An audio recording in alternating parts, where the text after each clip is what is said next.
With The Last of Us setting the world on fire, we're entering a golden age of video game adaptations. Can you imagine Bloodborne or Horizon Zero Dawn as TV shows? Well, we can. Here's 10 games we want to see as a TV series.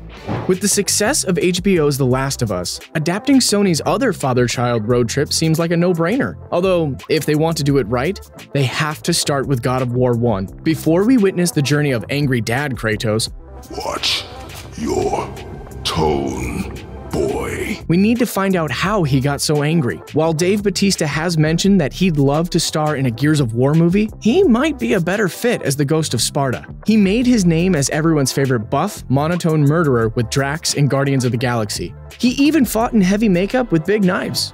Just make them bigger and add chains to them and you're good to go. Although, really, you should probably just let Christopher Judge do it. Just let him get slightly more ripped. If we had Judge in the role, it would be incredible to see the full journey of Kratos slaughtering the entire Greek pantheon with his current voice actor. That would give his journey that much more weight. You could even include material from the PSP games, like introducing his brother, or have him meet the Atreus that he'd eventually name his son after. Superheroes are still in, which means now would be a great time to bring attention to Sony's beloved superhero IP, Infamous. Its unique take on an X-Men-style universe is full of potential to be expanded on in the format of a TV show. Cole McGrath's parkour and lightning powers would give filmmakers the opportunity to craft creative action that we don't see in most modern superhero media. Think Spider-Man meets Static Shock. Except that sometimes he'll also be Iceman or the Human Torch. One thing that made Infamous unique compared to most other superhero video games was how Cole's powers would change depending on how he went about saving the day. If you made selfless decisions, you got friendly blue lightning. And if you decided to be a self-centered baby-strangling maniac, you got evil red lightning. But who would play everyone's favorite gruff, bioelectric package runner other than Aaron Paul? He looks the part and won our hearts playing lovable screw-ups like Jesse Pinkman on Breaking Bad and Todd on BoJack Horseman. While you're thinking about the infamous memes this show could generate, subscribe to our channel. Let's keep running with the idea of parkour practicing package runners. Mirror's Edge was a breath of fresh air in 2008. Where every other game on the market was a dull first-person shooter, Mirror's Edge kicked down the door as an artistically inspired first-person platformer. A story centered around a bunch of hot 20-somethings evading police to keep vital information from an oppressive government would definitely strike a chord in today's society. You could get so creative with the action in a Mirror's Edge show, with entire sequences being ripped straight out of Hardcore Henry. It would basically be a John Wick show without Keanu Reeves, which would be a hard sell until you cast Karen Fukuhara or Jessica Henwick as Faith. GIFs of either of them running across rooftops and kicking cops in the balls would be all over TikTok. We've had plenty of engaging fantasy and sci-fi television over the past decade, but we've yet to see cosmic horror take off to the same degree. Bloodborne tricked players into thinking they were playing Castlevania for the first few hours before plunging them into a Lovecraftian nightmare that they never want to wake up from. Unlike Mirror's Edge, the lore of Bloodborne is deep, as is expected of a From Software title. However, pretty much all of the lore has to be inferred from item descriptions and dialogue the player might not even see. Honestly, if you hired Vati Vidya to consult on the scripts, gamers would have 1000% faith in this project before they saw a single trailer. And if you cast beloved hunky nerd Henry Cavill as the Hunter, the hype would be through the roof. But the most important casting of all would have to be the doll found in the Hunter's dream. You could mess up a lot in this show, but if you absolutely nail everyone's favorite reanimated waifu, they'll keep watching. Horizon Zero Dawn is a complete no-brainer for a TV series, even if the CGI budget would cost more than a few third-world countries. A post-apocalyptic landscape dominated by giant robot dinosaurs is an enticing setting for a video game, but it would be just as engaging in any other format. Audiences could witness Aloy's journey to discover what brought about this robot uprising, meeting the various new cultures that have developed over the centuries since. As for who could play Aloy, Erin Kellyman would be an excellent fit. She's rocked the armor-clad badass look as Enfys Nest in Solo and Jade Twist in Willow, so give her a leading role already. This one doesn't have nearly as much mainstream appeal as what we've already mentioned. The plot of No More Heroes follows foul-mouthed anime nerd Travis Touchdown being roped into a globe-spanning network of assassins after buying a lightsaber off eBay. And he's taking part in this so he can date the woman who runs the organization. So basically, it's Scott Pilgrim, but with more swearing, and instead of the bad guys exploding into showers of coins, they explode into showers of blood. Actually, both happen in the games.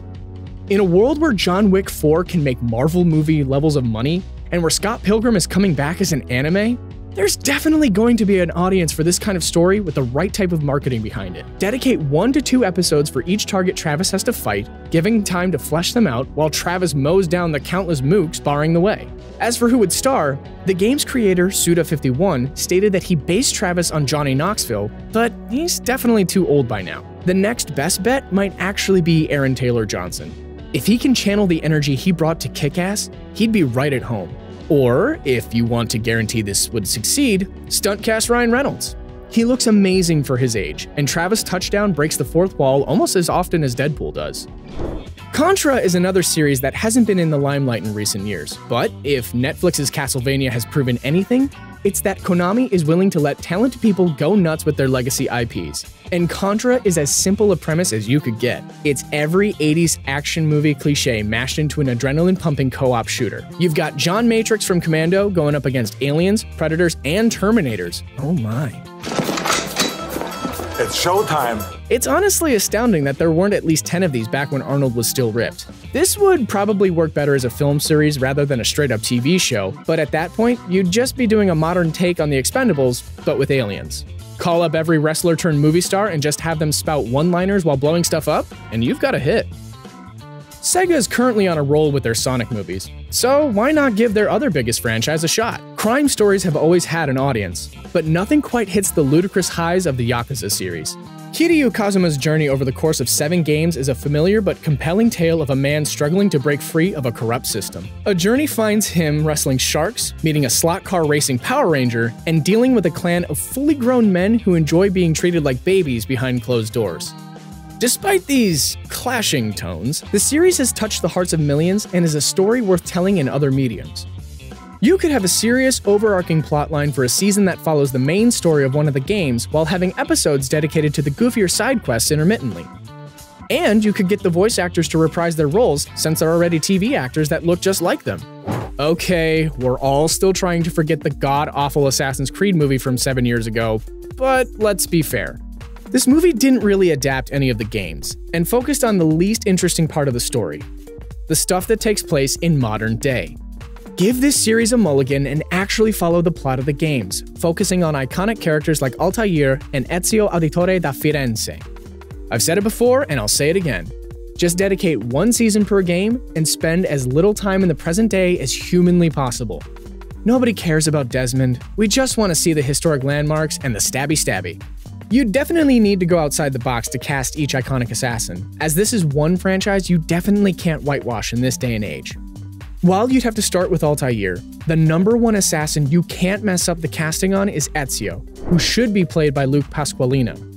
I've only seen him in Snowpiercer, but he's a beast with knives in that film, which is arguably the most important thing, besides Ezio's electric sex appeal. And while I said to follow the plot of the games, the writers should definitely feel free to deviate from where 3 went. Nobody would mind. The 1-2 punch of Metroid Dread and Metroid Prime Remastered has brought everyone's favorite bounty hunter back into the limelight. Out of all of Nintendo's legendary franchises, Metroid has been the one that would make the most sense in live action. The games are heavily inspired by Ridley Scott's Alien, effectively making Samus Aran the Ellen Ripley of video games. If you were going to turn Metroid into a TV show or movie, you'd be doing it a disservice to not try and capture the same kind of visceral atmosphere. With the success of The Mandalorian, adventure shows about space bounty hunters are definitely in. Each season could tackle the plot of one of the games while also giving Samus new aliens to blast. You could pull an arrow and flash back to Samus's origin, with each episode giving us another glimpse into her history with Ridley, the Chozo, and the Federation. But who should carry the mantle of the First Lady of Gaming? Brie Larson. No, this isn't an MCU stunt cast.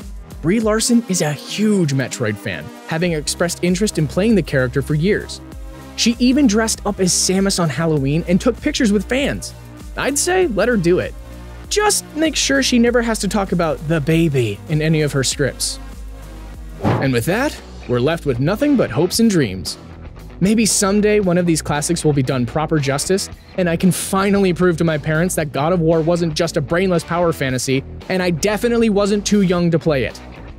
But which video game do you want turned into a TV show? Let us know in the comments below.